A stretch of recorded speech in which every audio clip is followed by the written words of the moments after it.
Hi hello నమస్తే అండి. Welcome back to Vantasala. నేను మీ విజయాని. ఈరోజు వెరీ స్పెషల్ డిష్ ఏంటంటే కర్రీ చేస్తున్నాను. ఆంధ్ర పెళ్ళిళ్ళ స్పెషల్ తోటకూర లివర్ ఫ్రై అనమాట. చాలామందికి ఇష్టం తోటకూర లివర్ ఫ్రై. అలాగే పెళ్ళిళ్ళ టైంలో దీన్ని వేస్తున్నప్పుడు మర్చిపోయి మనం నాన్ వెజ్ వేయించేసుకుంటున్నామా అని భ్రమపడే వాళ్ళకి చాలామంది ఉన్నారనమాట. అంటే కొత్తగా తినే వాళ్ళకి. అయితే మీలో చాలామందికి తెలుసు కదా తోటకూర లివర్ ఫ్రై. ఇవి కరెక్ట్గా చేస్తేనే బాగుంటుందండి. లేదు మనం ఏదో మామూలుగా చేసేసాం అనుకోండి, అది తినడానికి బాగోదు. టేస్ట్ అంత బాగోదనమాట. దీన్ని ఎలా చేయాలో అలాగే చేయాలి. ఓకే. ఇప్పుడు ఈ తోటకూర తీసుకున్నాననమాట. 3 కట్టలు తోటకూర తీసుకున్నాను.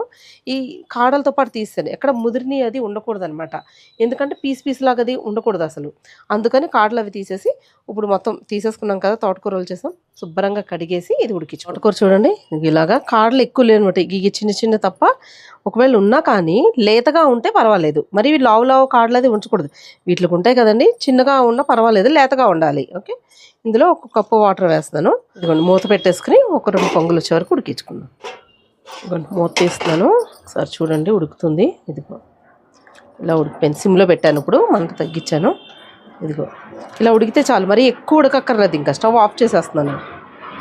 ఈ తోటకూర అంతా తీసేసి ఈ జాలీలో ఇలా వేసేస్తే వాటర్ అంతా కిందకు వచ్చేస్తుంది. ఎందుకంటే వాటర్ అందులో కొంచెం ఉన్నా కానీ చాలా మెత్తగా లిక్విడ్ లాగా అయిపోద్ది అనమాట పేస్ట్. అదిగో ఇదిగోండి తోటకూర అయితే చల్లారిపోయింది. నీళ్ళు కూడా మొత్తం వాడిపోయినాయి అనమాట. లైట్గా ఉన్నా కూడా పర్వాలేదు, ఎందుకంటే మనకు రుబ్బుకోవడానికి కావాలి కదా. ఇది మిక్సీలో మెత్తగా కాటికి లాగా అనమాట, మెత్తగా పేస్ట్ చేసేసుకోవాలి. అంటే పీసుల్లాగా, దీని కాడలు అవి ఉంటాయి కదా, ఎక్కడ పీసులాగా అది ఉండకూడదు. అయితే ఇది పేస్ట్ చేసేసుకుని ఉల్లిపాయలు ఇక ఈ మాత్రం సైజు 3 ఉల్లిపాయలు అనమాట. దీన్ని కూడా కచ్చాపిచ్చ కింద రుబ్బేసుకోవాలి. మరి మెత్తగా కాదు, దానంత మెత్తగా కాదు, తోటకూర అంత మెత్తగా కాదు, కొద్దిగా బరకగా రుబ్బేసుకోవాలన్నమాట. ఇదిగోండి తోటకూర అయితే రుబ్బి తీసుకొచ్చేసాం. అలాగే ఉల్లిపాయ కూడాను. ఇప్పుడు తోటకూర ఫస్ట్ ఉల్లిపాయ పక్కన పెట్టేసుకుని తోటకూరలో ఏమేమి కలుపుకోవాలో చూపిస్తాను. దీన్ని ఉడికించుకోవాలన్నమాట. ఆవిరి మీద ఉడికించుకోవాలి. అంటే కుక్కర్లో డైరెక్ట్గా మనం పెట్టేసుకోవచ్చు. అంటే ఒక గిన్నెలో పెట్టుకుని వాటర్ పోసేసి కుక్కర్లో గిన్నెలో పెట్టుకుని ఉడికించుకోవచ్చు. లేదు అని అంటే ఇడ్లీ పాత్రలో రేకులు ఉంటాయి కదా, అలా కూడా ఉడికించుకోవచ్చు. ఇదిగోండి ఇలా చూడండి ఎంత మెత్తగా, గోరింత కన్నా మెత్తగా రుబ్బేసాం. ఇది ఇంత మెత్తగా రుబ్బుకోవాలన్నమాట. ఇది 3/4 వంతు వచ్చింది ఈ కప్పుకి ఎల్తుగా. మీరు ఏదైనా కప్పు నిండా తీసుకోండి. లేదంటే ఇలాగ ఎల్తుగా వస్తే ఎంతైతే ఇలా వచ్చిందో అంత శనగపిండి వేసుకోవాలన్నమాట ఇందులో. ఓకే. ఇక ఇలాగా మరీ పల్చగా రుబ్బేసామనుకోండి మనకి శనగపిండి చాలా ఎక్కువ పట్టేస్తుంది. అప్పుడు తోటకూర ఫ్లేవర్ ఉండదు, మనకు ఉత్తి శనగపిండి ఫ్లేవర్ ఉంటుంది. 2 మంచి హెల్దీ ఏనండి. శనగపిండి మంచి డైట్ కోసం కూడా చాలా మంచిది. ఇదిగోండి ఈ తోటకూరది ఈ గ్రేవీ కొంచెం ఇగో 1 స్పూన్ అంతా తీసి పక్కన పెట్టేస్తున్నాను. ఎందుకంటే తర్వాత ఫ్రైలో వేసుకోవడానికి బాగుంటుంది. ఇదేమో శనగపిండి 3/4 వంతు. అంటే మనం ఎంతైతే మనకి తోటకూరది గ్రేవీ తీసుకున్నామో అంతా మనకి శనగపిండి వేసుకోవాలి. ఓకే. తక్కువైనా వేసుకోవచ్చు. ఒకవేళ గట్టిగా ఉంది అన్నప్పుడు తక్కువ వేసుకున్నా కూడా పర్వాలేదు.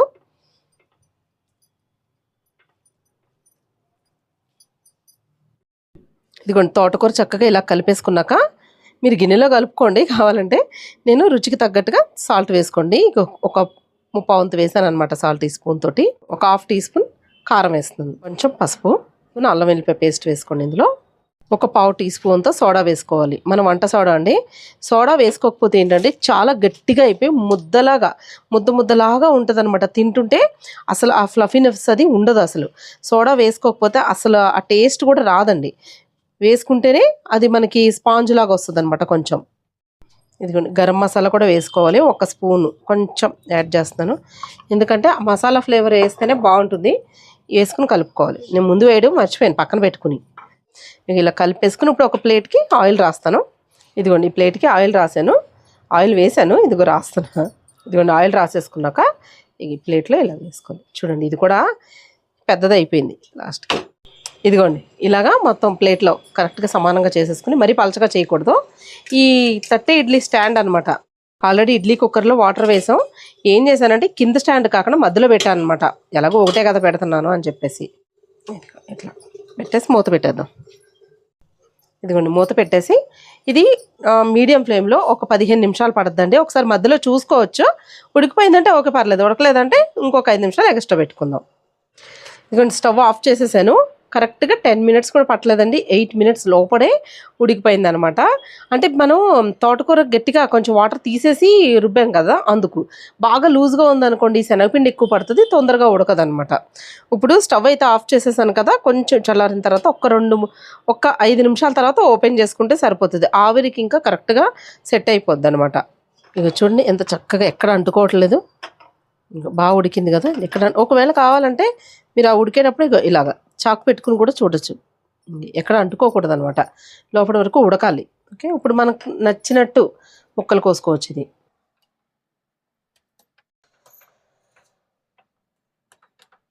మనం ఆయిల్ ఎక్కువే రాసాం కదా, ఇలా చూడండి, ఇదిగో ఇలా వచ్చేస్తాం ముక్కలు.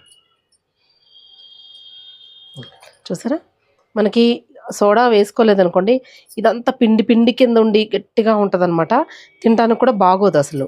అయితే ఇవి పక్కన పెట్టేసుకుందాం. ఇదిగోండి మూకుడు పెట్టుకున్నాను, బీట్ మూకుడు అయినా సరే, లేదంటే నాన్ స్టిక్ ప్యాన్ అంటే నార్మల్గా ప్యాన్స్ ఏమైనా పెట్టుకునేటట్టయితే అవైనా సరే పెట్టుకుని మీరు ఇదిగో ఆయిల్ ఒక 2 గరిటెలు వేస్తున్నాను. దీని తర్వాత ఈ ముక్కలు ఇందులో వేసేసుకుని వేయించుకోవాలి. ఒకేసారి పట్టకపోతే 2 సార్ల కింద వేయించుకుందాం. ఊరికి ఎక్కువ కలిపేయకూడదండి, వీటిని జాగ్రత్తగా ఇలాగా తిరగేసుకుంటూ వేయించుకోవాలి, ఎందుకంటే విడిపోతాయి మళ్ళీ. ఓకే,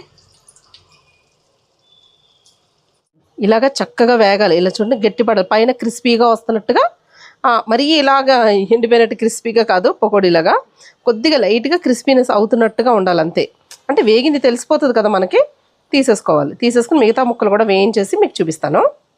ఇదిగోండి ఆయిల్ అందులోనే ఉంది కదా, కొంచెం మనం వేయించి తీసేసుకున్నాక సరిపోకపోతే కొద్దిగా యాడ్ చేసుకోవచ్చు, లేకపోతే అవసరం లేదనమాట. ఇదిగోండి ఒక 1/2 టీ స్పూన్ జీలకర్ర వేస్తున్నాను. ఇదిగోండి ఒక 4 పచ్చిమిరపకాయలు చీరికలు చేసి వేసుకోండి. కొంచెం కరివేపాకు, అల్లం వెల్లిపాయ పేస్ట్ ఒక 1/2 టీ స్పూన్ వేసుకోండి. కొంచెం అండ్ అల్లం వెల్లిపాయ పేస్ట్ పచ్చివాసన పోవాలి కదా, కొద్దిగా వేగనిద్దాం. ఆల్రెడీ ఉల్లిపాయ ముద్ద మనం మసాలా రుబ్బుకొని పెట్టుకున్నాం కదా, ఉల్లిపాయ ఓన్లీ ఉల్లిపాయ అండి, ఇంకేం వేయలేదు, పచ్చి ఉల్లిపాయ ఒకటే. ఇది ఇలాగా వేయించేసుకోవాలి శుభ్రంగా, బాగా కలుపుకొని. ఇది ఉల్లిపాయ పచ్చివాసన పోయే వరకు బాగా వేయించుకోవాలి, అస్సలు పచ్చివాసన ఉండకూడదు. ఓకే, ఇదిగో అలాగే తోటకూర గ్రేవీ కొద్దిగా ఉంచాను కదా 1 స్పూను, అది కూడా ఇందులో వేసుకోండి. ఓకే, ఇదంతా కలిపేసి వేయించేసుకోండి. మన ఆంధ్ర స్పెషల్ తోటకూర లివర్ ఫ్రై అనమాట. ఎక్కువగా పెళ్ళిళ్ళకి ఫంక్షన్స్కి బాగా చేస్తూ ఉంటారు ఈ కర్రీ అయితేనే. మీలో ఎంతమందికి తెలుసో కామెంట్ బాక్స్లో కామెంట్ చేయండి. అందులోనూ ఆల్రెడీ నేను అలనాటి పెళ్ళిళ్ళ స్పెషల్ వంకాయ బఠానీ కర్రీ చేశాను. ఒకసారి ఎవరైనా చూడకపోతే చూడండి, చూసి మీరు కూడా అలాగే చేస్తారేమో కామెంట్స్లో అయితే తెలియచేయండి. ఇదిగోండి ఇలాగా వేగిపోయింది చూడండి, ఆల్మోస్ట్ ఒక 60% పైనే వేగిపోయింది. ఇందులో సాల్ట్ వేస్తున్నాను. ఇప్పుడు ఒక 1/2 టీ స్పూన్ వేస్తున్నాను, రుచికి తగ్గట్టుగా చూసుకుని వేసుకోండి. ఇదిగో ఒక 1/2 టీ స్పూన్ అంటే ఒక చిటికెడు పసుపు, 1 స్పూన్ కారం, ఇదిగోండి ఉప్పు కారం అన్నీ కలిపేసుకున్నాం కదా. బాగా కలిసిపోయిన తర్వాత 1 నిమిషం పాటు ఇలా వేగాక మనకి ఈ ముక్కలన్నీ వేసేసుకోవాలి, తోటకూర ముక్కలు వేసేసుకుని కలుపుకోవాలి. అట్లా ఇలా ముక్కలకి కొంచెం పట్టేలాగా జాగ్రత్తగా నిదానంగా కలుపుకోండి. ఈ గ్రేవీ అంతా పట్టాలి. ఇందులో కొద్దిగా కొత్తిమీర ఇలా కట్ చేసుకుని వేసేసుకోండి. ఇలా రసంలోకి చాలా బాగుంటుందండి, ఇలా డ్రైగా కొంచెం ఉంటే. అయితే కొద్ది గ్రేవీలాగా ఉండాలి, రైస్లోకి బాగుంటుంది కదా, మనం వైట్ రైస్లో కలుపుకొని తినడానికైతే ఏం చేయాలంటే కొంచెం ఇక వాటర్ చిలకరించాలి ఇట్లా, అంతే. ఒక 2 స్పూన్లు అంతే. ఓకే, వేసేసి ఇప్పుడు మూత పెట్టుకున్నాం అనుకోండి, ముక్క కొంచెం మెత్తగా అయ్యి సాఫ్ట్గా బాగుంటుంది. ఒక 2 నిమిషాలు సిమ్లో పెట్టేసి మూత పెట్టుకోవాలి. ఇలాగా మధ్యలో ఒకసారి కలిపానండి, 1-2 నిమిషాలు సరిపోతుంది అంతే. మనం వాటర్ వేసిన తర్వాత ఇదిగో తీసాను చూడండి, ఇలాగా అంటే పీస్ కొద్దిగా లైట్గా మెత్తపడుతుంది అనమాట, అంతే. లేదు అంటే అవసరం లేదు, మాకు అలా కూడా కొద్దిగా క్రిస్పీగానే ఉండాలంటే ఆ వాటర్ కూడా వేసుకునే అవసరం లేదు. కొంచెం ఇంకా గ్రేవీగా ఉండాలి అంటే ఒక 2-3 గుంటగరిటెల వాటర్ అయినా వేసుకోవచ్చు. అంటే ఒక టీ తాగే గ్లాస్ వాటర్ వేసుకుని 1-2 నిమిషాల నుంచి 3 నిమిషాల వరకు మనం కొద్దిగా అది మూత పెట్టేసి మగ్గనిచ్చామంటే గ్రేవీలాగా ఇంకా కొద్దిగా జ్యూసీలాగా అవుద్ది మనకి. అంటే మనం తినడానికి ఎలా ఇష్టపడతామో అలాగనమాట. ఓకే, ఇదైతే ఒక ప్లేట్లోకి సర్వ్ చేసేస్తాను. ఇదిగోండి మన తోటకూర లివర్ ఫ్రై అయితే రెడీ అయిపోయింది. అసలు ఉత్తినే తినొచ్చండి. అయితే ఇప్పుడు నేను మీకు టేస్ట్ చేసి చెప్తాను ఈ మన లివర్ ఫ్రై ఎలా వచ్చిందో, తోటకూర లివర్ ఫ్రై.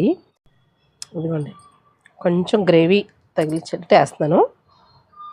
మనకి గ్రేవీతో పాటు కావాలంటే ఇంకొక 2-3 ఉల్లిపాయలు కోసుకుంటేనే మనం కరెక్ట్గా గ్రేవీ తినగలుగుతాం అనమాట. లేదు రసం కానీ సాంబార్ కానీ ఏదైనా పక్కన ఉంటేనే బాగుంటుంది. ఇదిగోండి ఇలా గ్రేవీ తీసుకుని కొంచెం ఇట్లా కలుపుకోండి. కలుపుకోవడం కూడా చెప్పాలా అనుకుంటారు, కానీ ఇలా కలుపుకుంటున్నానని చెప్పడం వల్ల కలుపుకోండి అని చెప్పాను అనమాట. అంతే. ఫస్ట్ గ్రేవీ టేస్ట్ అయితే చేద్దాం. ఓకే,